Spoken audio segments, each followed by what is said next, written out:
और इस वक्त की एक अहम खबर और महाराष्ट्र को लेकर मराठा रिजर्वेशन के मामले में महाराष्ट्र हुकूमत को राहत मिली है और सुप्रीम कोर्ट ने मराठा रिजर्वेशन पर रोक लगाने से इनकार कर दिया है। सुप्रीम कोर्ट ने कहा कि मराठा रिजर्वेशन का इतलाक माजी से नहीं होगा। इस मामले पर अगली समाअत 2 हफ्तों के बाद होगी। तो इस मामले में महाराष्ट्र हुकूमत को थोड़ी राहत मिल गई है। रोक लगाने से सुप्रीम कोर्ट ने इनकार कर दिया है। अगली समाअत 2 हफ्तों के बाद होगी। सुप्रीम कोर्ट में इसमें 2 वीक्स के बाद इंटरिम स्टे के लिए सुनवाई के लिए रखा है और अभी तक के लिए रिट्रोस्पेक्टिव स्टे दिया गया है। इसका मतलब कि कोई भी ऑर्डर अगर ये रिजर्वेशन ऑर्डर के पहले आया हुआ है तो उस पर वो इफेक्टिव नहीं रहेगा। मराठा रिजर्वेशन जो असेंबली में अभी पास हुआ है, जो अमेंडमेंट के साथ मराठा गवर्नमेंट ले आई थी, उसको वो रिट्रोस्पेक्टिवली लागू करना चाहती थी। यानी कि 2018 में पास किया हुआ बिल वो 2014 से लागू करना चाहती थी, जिसको कि सुप्रीम कोर्ट ने आज ही स्टे कर दिया कि रिट्रोस्पेक्टिव नहीं लग सकता। लेकिन जब हमने प्रोस्पेक्टिव की बात की कि आगे भी ना दिया जाए, तो उसके लिए सुप्रीम कोर्ट ने 2 हफ्ते का समय दिया है और 2 हफ्ते में प्लीडिंग कंप्लीट करके दोबारा डेट देने की बात की है।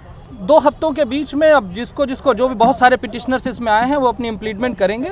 मेन इशू है, आप ये देखिए कि मराठा रिजर्वेशन 50% सीलिंग लिमिट को ब्रीच करता है, जो मेनली 9 जजेज बेंच निंद्रा सानी उसके अगेंस्ट है। उसके अलावा जो मराठा में रिजर्वेशन पास हुआ है वो नेशनल ओबीसी कमीशन एक स्टैब्लिश किया गया है, जो 2 साल पहले स्टैब्लिश किया गया था सेंट्रल गवर्नमेंट के अकॉर्डिंग। उस कॉन्स्टिट्यूशन के अकॉर्डिंग कोई भी ओबीसी अब तभी इनलिस्ट हो सकता है स्टेट में या सेंटर में जबकि उसको प्रेसिडेंशियल असेंड हो। बट इस स्टेप को टोटली बाईपास किया गया, जो कि टोटल एंटी कॉन्स्टिट्यूशनल है। एंड थर्ड, महाराष्ट्र में अभी तक 8 स्टेट कमीशन बने हैं, जिसमें से 4 नेशनल कमीशन बने हैं और 4 स्टेट कमीशन बने हैं। चारों नेशनल कमीशन का यह कहना है कि Marathas are not OBC at all.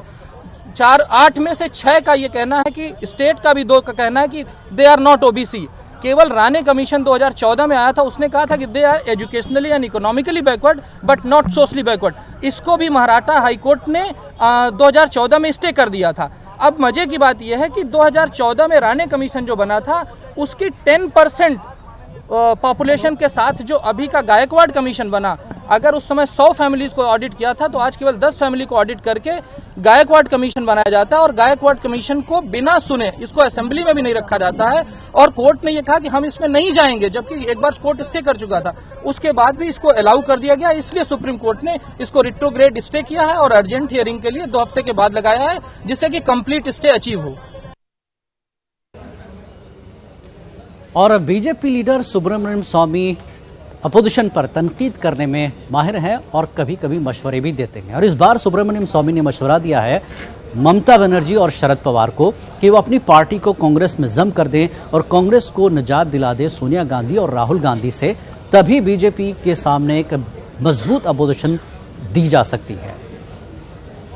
एक विपक्ष पार्टी होनी चाहिए जो वैकल्पिक सिद्धांत को सामने रखें।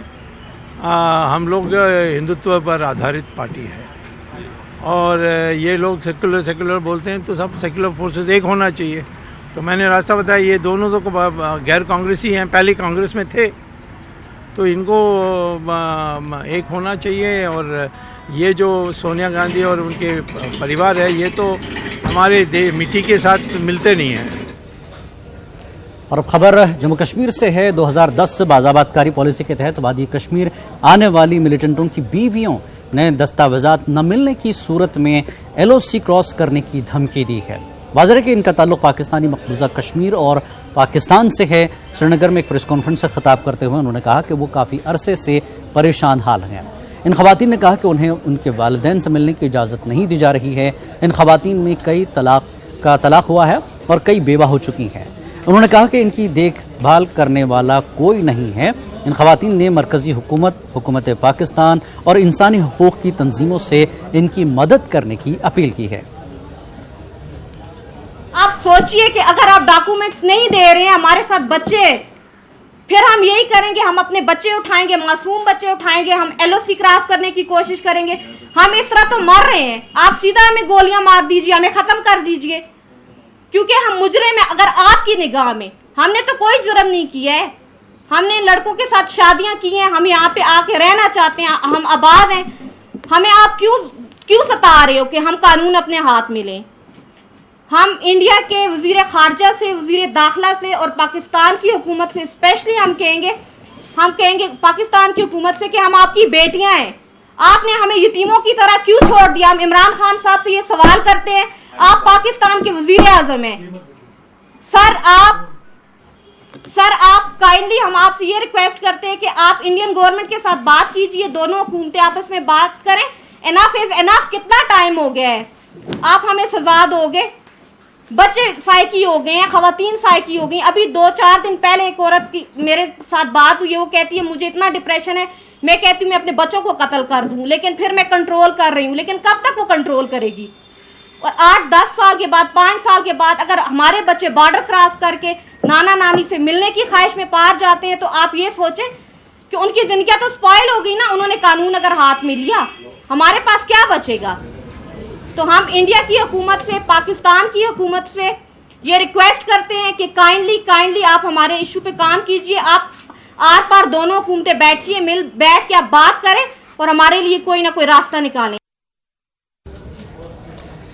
पीएससी रेलवे बोर्ड के चेयरमैन रमेश चंद्रा ने कहा कि जम्मू कश्मीर रेलवे ट्रैक पर काम शद्दोमत से जारी है। उम्मीद की जा रही है कि ये ट्रैक 2024 तक मुकम्मल हो जाएगा। बडगाम में एक प्रेस कॉन्फ्रेंस से खिताब करते हुए रमेश चंद्रा ने कहा कि उन्होंने इमरजेंसी सर्विस के लिए मुस्तकबिल में रेलवे ट्रैक के बराबर एक रोड तामीर की जाएगी। रमेश चंद्र ने कहा कि बैतुल खला, पीने के पानी, डस्टबिन, व्हीलचेयर और सीसीटीवी जैसी सहूलियात तमाम स्टेशनों पर दस्तयाब होंगी।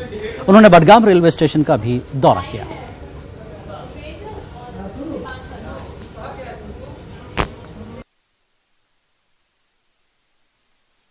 देखिए, एक तो ये बता दूं कि ये 2019 और 24 का जो पीरियड है, जितना टाइम हमारा रह गया है उसकी कनेक्टिविटी पर टॉप प्रायोरिटी पर सारी चीज़ें सोची जा रही हैं। और एक और बात बता दें, एग्जीक्यूशन और सोचने का काम नहीं है, करने वाली सरकार है ये। निश्चित होगा कोई भी देश का कोना सड़क से लेकर के, पटरी से लेकर के वंचित नहीं रहेगा। मैं अपने ट्रैक इस मामले को नोट कराता हूँ और नोट करा करके, चूँकि एक और भी चीज़ पहले मैं चाह रहा था कि पेपर वाली ये कमेटी नहीं है, पेपर पर अपना चल दिए और लिख लिए, हम एग्जीक्यूट करने का काम ज़मीन पर किए। तो इसलिए मैंने कहा था कि पहले हम स्टेशन पर चलें और देख लें, और वहाँ भी सीधा संवाद जनता से भी करते हैं, पत्रकारों से भी करते हैं कि क्या चीज़ और आवश्यकता है, क्या सजेशन है, क्या सॉल्यूशन है। आपको ये पता होना चाहिए, एस्केलेटर, व्हीलचेयर और रेलवे कैंपस के दायरे में जो कुछ भी होना चाहिए वो यात्रियों को, चाहे विकलांग हो चाहे पीड़ित हों, जिस तरीके से एयरपोर्ट पर संसाधन होते हैं, ये उसी दिशा में रेलवे भी काम कर रही है। नए कोच, नई पटरी, नया सोच, नई शक्ति, नई दृष्टि, ये पहला सरकार का सोच है। उत्तर प्रदेश के उन्नाव में एक मदरसे के बच्चों से जय श्री राम के नारे लगाने पर उन्हें मजबूर किया गया है, और जब बच्चों ने ये नारे लगाने से मना किया तो उन्हें मारपीट की गई, उनकी साइकिलें तोड़ दी गई। इस तरह का मदरसे के बच्चों पर हमला हुआ है, और इनकी साइकिलें तोड़ने के अलावा मस्जिद के इमाम का इल्ज़ाम है कि इस मामले में हिंदू शिद्दत पसंद तंजीम बजरंग दल का इस पूरे मामले में हाथ है। मुलजिमीन की पहचान फेसबुक ID के जरिए की गई है। फेसबुक पर भी मुलजिमों ने खुद को बजरंग दल का कारकुन बताया है। खबर के मुताबिक 12-13 साल के कुछ बच्चे ग्राउंड में खेल रहे थे, तभी वहां आए बजरंग दल के कारकुनों ने बच्चों से जय श्री राम के नारे लगाने को कहा। इनकार करने पर बच्चों को क्रिकेट बैट से पीटा भी गया। आमतौर पर खेलने कहीं ना कहीं जाते हैं। आज हमारे 2 बजे नमाज पढ़ के 10-12 बच्चे छोटे छोटे, किसी की 12 साल, 13 साल, 14 साल उम्र है, जीआईसी ग्राउंड रेलवे के पास क्रिकेट खेल रहे थे। 4 लड़के आए बड़े बड़े, और उन्होंने कहा कि जय श्री राम के नारे लगाओ, एक झापड़ मारे। इन्होंने मना कर दिया कि नहीं बोलेंगे, ये नारा हमारे यहाँ मना है।